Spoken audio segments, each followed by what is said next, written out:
underway at Sevlievo in Bulgaria, and it was Tommy Searle who grabbed the all-important hole shot from one of the Rockstar Energy Suzuki riders. It looked like Harry Koulas there in second position. Jake Nichols was well placed in third, but a big crash for Valentin Tellier ended his chances of finishing the race, crashing out of seventh position.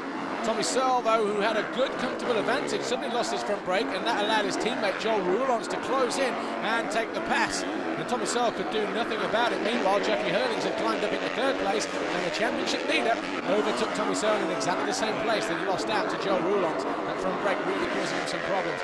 But as the race went on, Joel Roulance looked comfortable at the front, and Hurlings was more than comfortable in second position. And it was Roulance who went on to win the first moto here in Bulgaria.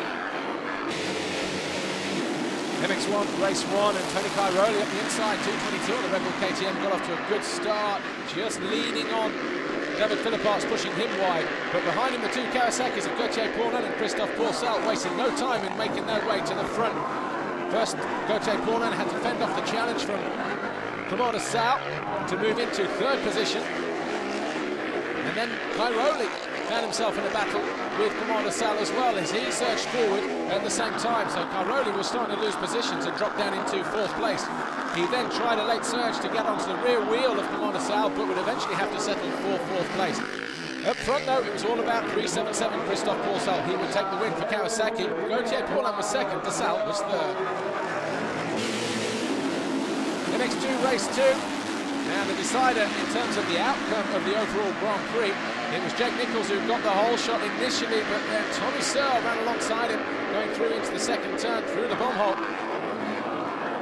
And Jake Nichols, though, would eventually fall on the opening lap from third place. Tommy Searle, though, would lead every single lap. Jeffrey Hurlings, he started in third position, but eventually got through to second, leaving Joel Roulance and Max Anstey to provide the fireworks as they went at it for the battle of fourth place.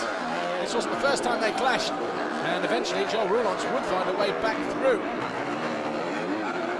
Towards the closing moments of the race, though, Tommy Searle found himself coming under pressure from Jeffrey Hurlings, who was gaining in confidence on the hard, slick conditions.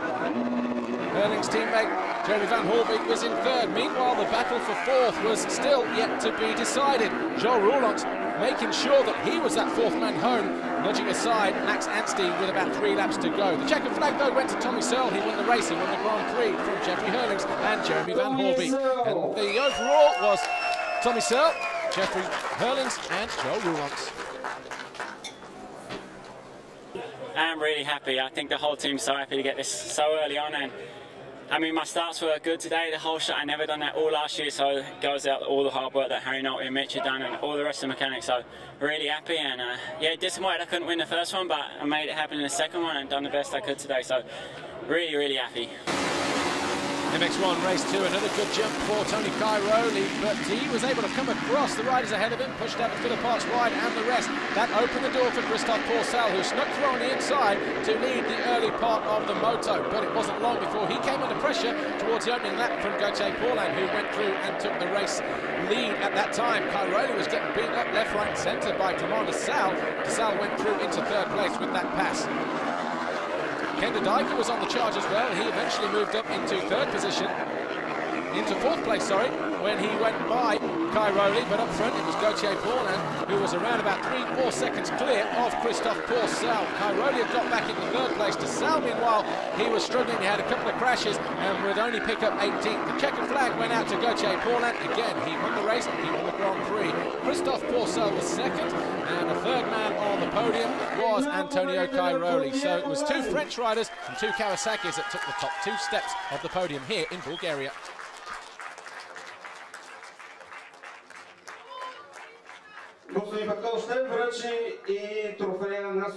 Yeah, I really love this class. I mean, it's not the championship start just in Valkenswaard. We are here at the second GP and get the win already. So really, really happy. I was already riding really good in Valkenswaard, but I had some crash, and here I was really safe on the bike. I had a good feeling. I had a really good speed. So really feeling good on the factory Kawasaki, especially with the factory also KYB suspension, and yeah, all the mechanics had to do a really, really good job, really hard job. So yeah, the bike's working really good, and all the sponsors are behind me, my family, my girlfriend, Yves de Maria was helping me a lot, and really happy to be here. Now I want to continue like this.